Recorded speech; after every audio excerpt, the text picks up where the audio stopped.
vamos a desarrollar el principio de Arquímedes. El principio de Arquímedes nos dice que todo cuerpo sumergido, total o parcialmente, en un fluido experimenta un empuje hacia arriba igual al peso del volumen del líquido desalojado. Cuando nosotros tenemos un cuerpo sumergido en un fluido, vamos a suponer en principio que no está totalmente sumergido, el cuerpo experimentará una fuerza hacia arriba que denominamos empuje, y es, al ser una fuerza, un vector, y el empuje será igual al peso del fluido desalojado, es decir, todo el volumen que ocupa el cuerpo en el interior del fluido. Este volumen de fluido podríamos pesarlo y el peso de ese fluido será igual al empuje que sufre el objeto. Este empuje está causado por la diferencia de presiones entre la parte inferior del objeto y la parte superior. Si nosotros tenemos en cuenta que la presión la podemos definir como fuerza partido por superficie, de ahí podemos sacar que la fuerza es igual a la presión multiplicada por la superficie. Dado que en el interior de un fluido la presión será mayor cuanto más sumergido esté, tendremos aquí una presión 1 y en la parte superior una presión 2. De tal manera que la fuerza que va a sentir el objeto en la cara de abajo va a ir hacia arriba, esa será la fuerza 1, y la fuerza que siente el objeto en la cara superior va hacia abajo debido al peso de todo el líquido que tiene encima, que sería la fuerza 2. La presión se ejerce hacia el interior del objeto y por eso la fuerza 1 va hacia arriba y la fuerza 2 hacia abajo. De esta manera podemos, debido a estas fuerzas, calcular la fuerza resultante, R, que será igual a la F1 menos la F2. Una va hacia arriba y otra hacia abajo, por lo tanto, como son vectores, para calcular la fuerza total se resta. Con esto tendremos que la fuerza 1 será la presión 1 por la superficie menos la presión 2 por la superficie. Si suponemos que las superficies son iguales, podemos decir que esto es presión 1 menos presión 2 multiplicado por la superficie. La presión sabemos que es la fuerza partido por superficie y en este caso, como está causada por el peso del líquido que está encima del objeto, el peso viene dado por la masa multiplicado por la gravedad y dividido entre la superficie.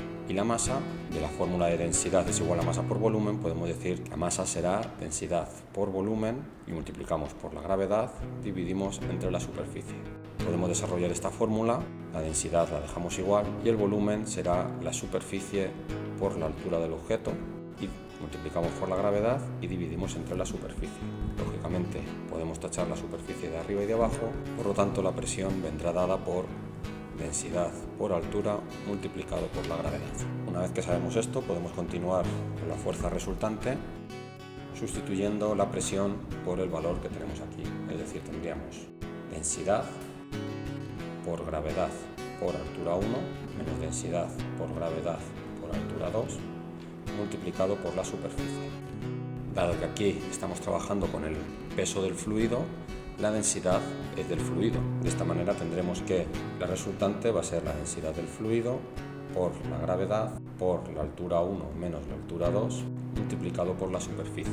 Si consideramos que el objeto está totalmente sumergido, la altura 1 será esta distancia de aquí y la altura 2 esta distancia de aquí, de tal manera que la resta entre la altura 1 menos la altura 2 en realidad es la altura del objeto. Por lo tanto, tenemos que la resultante va a ser la densidad del fluido por la gravedad por la altura del objeto multiplicado por la superficie del objeto. Y si multiplicamos altura por superficie, sabemos entonces que la resultante va a ser la densidad del fluido por el volumen del objeto y por la gravedad. Y a esto es a lo que llamamos empuje. Una vez que hemos entendido el concepto del empuje, podemos definir el peso aparente como el peso que tiene un cuerpo en el interior de un fluido, que viene a ser el peso del cuerpo exterior del fluido menos el empuje, es decir, masa por gravedad menos el empuje que hemos definido antes, que sería la densidad del fluido por la gravedad por el volumen del objeto. Y una vez que entendemos el peso aparente, podemos ver las condiciones de flotación.